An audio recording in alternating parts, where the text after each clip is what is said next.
It's a Minimalist Monday edition of Optimal Finance Daily, episode 821, Confessions of a Reformed Shopaholic by Britt with NoSidebar.com. And I'm Dan, I'm your host here on Optimal Finance Daily. Welcome to a brand new week.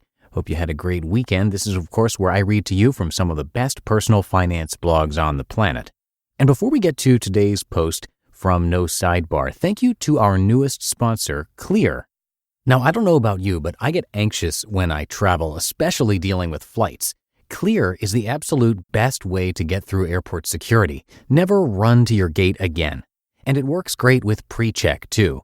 Right now, listeners of my show can get their first 2 months of Clear for free.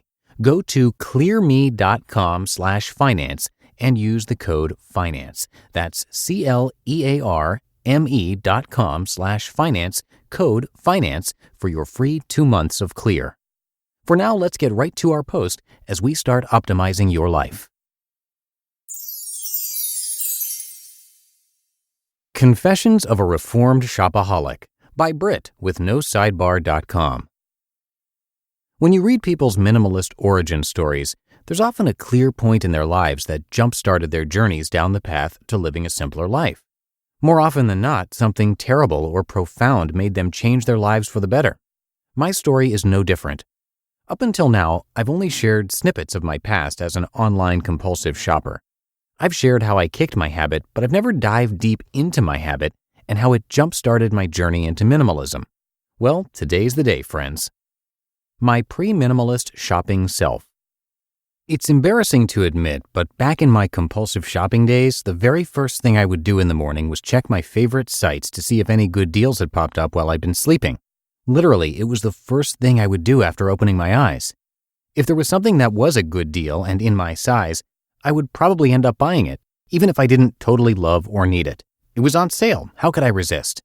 If I had to describe my online shopping habits in one word, it would be mindless. That's exactly what it was.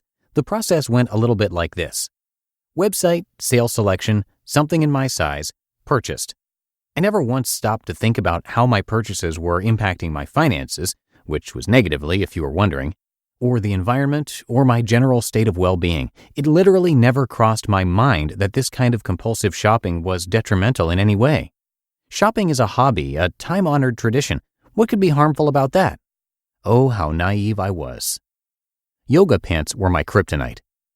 Since we're getting into the nitty-gritty, back in the day, my number one go-to store was Lululemon. Yep, the same one that is synonymous at this point with poor quality merchandise and see-through pants. At the time, I had just started getting into yoga. I was practicing multiple times a week, and I would later become a trained instructor, and I obviously needed all the yoga things, like all of them, or at least that's what I would tell myself. I couldn't possibly practice in the same pair of pants more than once a week. How embarrassing would that be? I am not exaggerating when I say I would get a delivery almost every day of something new I'd purchased online. Thinking about it now makes me nauseous. That's how I ended up with probably over 50 pairs of yoga pants. I never counted at the beginning of my minimalist purging phase, but at the height of my shopping, I needed an entire closet just to hold my yoga gear. 50 pairs. Last time I checked, I only had 2 legs. Enter minimalism. Minimalism is one of those things I stumbled upon that made absolute and utter sense as soon as I read about it. My first memory of my minimalist journey was when I was doing my BA in 2011. I was surfing Facebook and saw a quote pop up in my feed. Quote, "We spend all of our time working jobs we hate to buy things we don't need to impress people we don't like." End quote. And that was my light bulb moment. I realized I didn't need nearly any of the things that I owned. But this was especially true for clothes. It wasn't until the last year of my master's degree that I started to act on my minimalist urges. I was so overwhelmed with the amount of stuff I owned that it was starting to affect my mental health. It was like I was drowning underneath everything I owned. I had a perma-suffocated feeling every day. Trigger me happy. Our habits don't exist inside of vacuums, and lucky for me, I had a lot of help as an online shopper. Sale emails were probably my number one trigger. They seem like free money delivered right to your inbox. On social media, ads on Instagram are particularly potent. It's harder to tell reality from carefully crafted and paid-for narrative. Being the introvert that I am, I hate shopping in brick-and-mortar stores. I'm such a millennial, I know. So when online shopping exploded in the 2000s, it was basically my dream come true. I never had to leave my house, and beautiful, amazing things I needed were delivered right to my door. That was the dream. Buyer's remorse. You might be surprised to hear this, but I honestly can't think of any single item that was a really bad impulse purchase during my compulsive shopping days. While most of my purchases were impulsive, with few exceptions, I wore or used everything I bought online at least once. I then promptly forgot about them and moved on to the next shiny item. What was much worse for me was recognizing the cumulative behavior of compulsive consumption and how it was impacting my daily life, like being the roommate that got daily packages delivered. Curb your enthusiasm, or shopping impulse. The three most important things for dealing with my shopping habit were unfollow, unsubscribe, and delete. I did a huge email and social media purge when I decided to get my shopping habit under control. For starters, I unfollowed all brands on social media, regardless of how much I loved them. I also unsubscribed from 99% of all marketing emails from brands.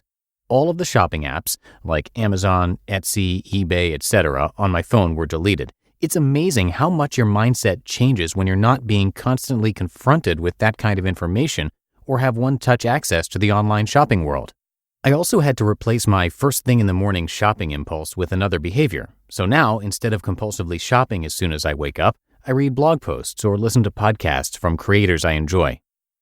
My post-minimalist shopping self.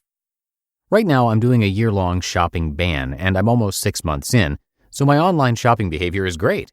Up to this point, though, I've become much more mindful of my shopping behavior. I only shop for something when I truly need it, like when something I wear a lot becomes damaged and I can't repair it. And my shopping process is a very long one. Now, when I shop online, my first place to check is secondhand and vintage sites like Etsy and eBay. If I can't find something used, I try to find the item from a Canadian company. I'll consider an item for as long as possible before adding it to my cart. Really, considering an item and how it will fit into my day-to-day life has helped me cut down on impulsive purchases I know I will regret. So that's my minimalist origin story. It might not be as dramatic as others or as glamorous, if there's such a thing as a glamorous life-changing realization, but it's the truth. Who knew something as innocent as yoga pants would jumpstart this wonderful journey? You just listened to the post titled Confessions of a Reformed Shopaholic by Britt with No Sidebar.com. Now, I've mentioned it before, I am not the greatest at getting places early, especially when I'm traveling and getting to the airport early enough to avoid that I might miss my flight anxiety. That's why I'm so excited about our newest sponsor, Clear. Clear replaces the need for physical ID cards by using your eyes and fingertips to get through security, which saves time and reduces stress. And it's easy to sign up. You'll get through security in no time, and not just in airports, but stadiums also. Clear is the absolute best way to get through airport security, and it works great with pre-check too. Right now, listeners of my show can get their first 2 months of Clear for free. Go to clearme.com/finance and use the code FINANCE. That's CLEARME.com/finance, code FINANCE, for your free 2 months of Clear. And that's it for today. Thank you so much for listening and have a great start to your week. Hope you enjoyed today's post, and I'll see you right back here for another post tomorrow. That's where your optimal life awaits.